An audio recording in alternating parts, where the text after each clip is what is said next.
Madam Speaker. Has the Minister seen any other reports on the merits of pursuing higher wages for New Zealand workers? The Honourable Dr Michael Cullen. Yes, Madam Speaker. Last week I listened to a strange interview on radio from the leader of the National Party, who called for higher wages, then said he really meant tax cuts. But much more concerning was that he told a business meeting in Northland late last year, we would love to see wages drop. Now, we know from question number 2 today that Mr Key likes to tell audiences what they like to hear, but this is going a bit too far. But it is consistent with the 1990s, when in 5 out of 9 years, average real earnings fell in New Zealand. Supplementary question, the Honourable Bill English. Order, the Honourable Bill English. Is that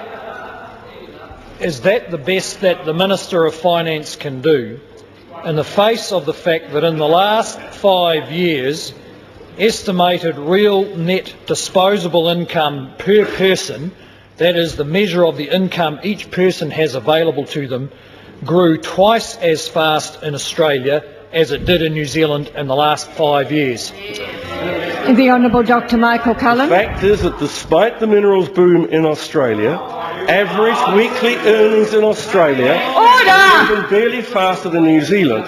Under National in the 1990s, average real weekly earnings in New Zealand went from $463 when they became the government to $464 when they left the government in 1990.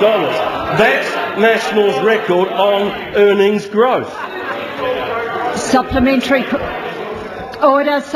question, Peter Brown. Thank you, Madam Speaker. Can I take it from, or can we take it from that response that the Minister shares the New Zealand First view that the Employment Contracts Act, introduced in the 1990s, had a huge adverse impact on wages and conditions for which we've never caught up?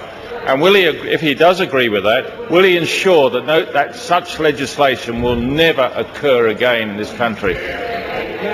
The Honourable Dr Michael Cullen. Yes, I do agree with that. The difference is in 1990, National promised not to cut wages and conditions and did.